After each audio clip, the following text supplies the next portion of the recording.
I'm confident you will know exactly what I'm talking about.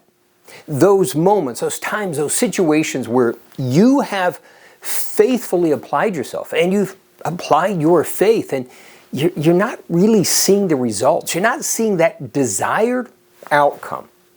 Now, where you started could range anywhere from this absolute conviction, this is what God has for me, to a pretty confident, or maybe it was just a hope or a desire. But ultimately, time has gone by, and again, you haven't seen that outcome, that result. And so naturally, you begin to question. Or you have those great, well-meaning friends who help you question. Are you sure? Which can undermine your faith more than just about anything. Well, let's talk about something I call convergence, or as my friend Greg calls it, synchronicity. But convergence is when God's timing intersects with our preparation, with our faithfulness. And at that intersection, God creates an opportunity and He gives us direction. And in that moment, it opens the door to that breakthrough, to that outcome. And this works in this principle applies in every area of your life, whether it's, say, ministry or leadership, heart's desire, family, whatever. It's a pattern we see reflected in our lives to greater and lesser degrees repeatedly. And it's important that we understand how important our response is. And it's also a pattern we see throughout the Bible.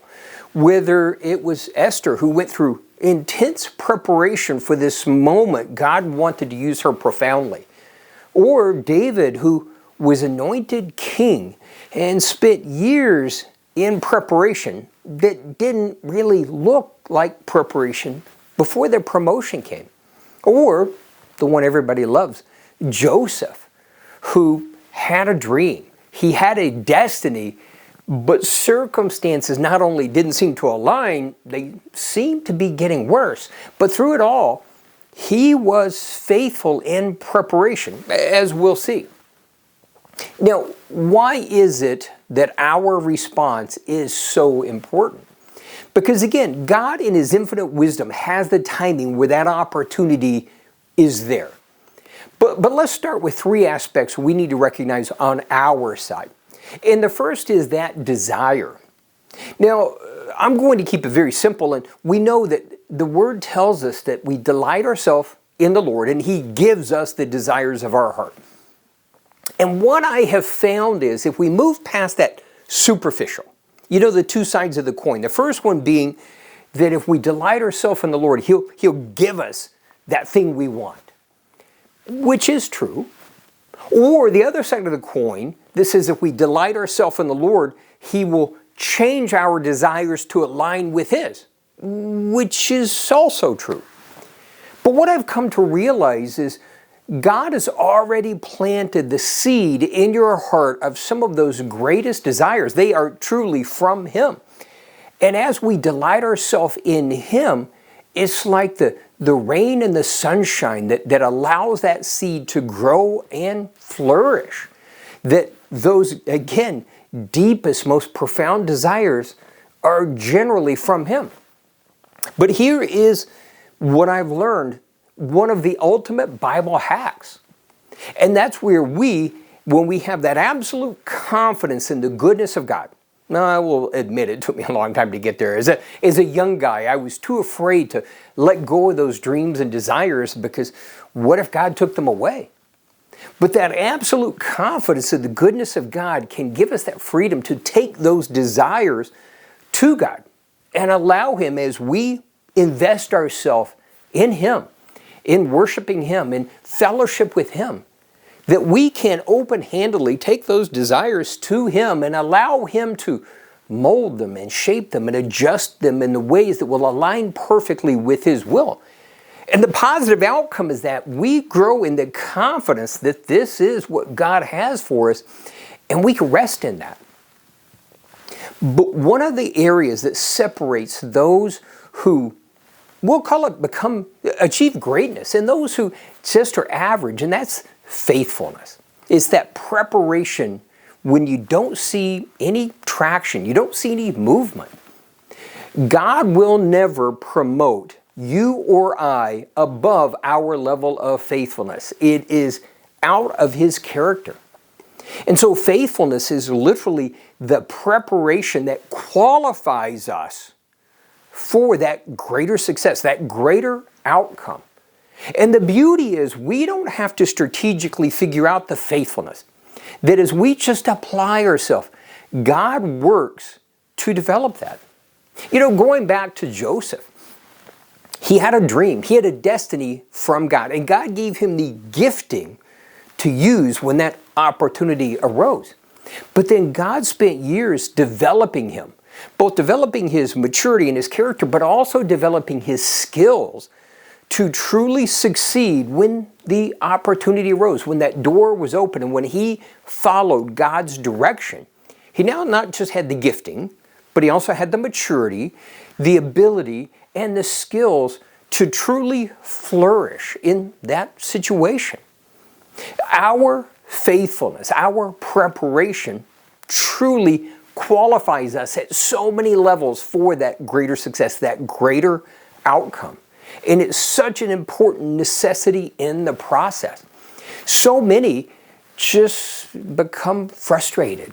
They become discouraged.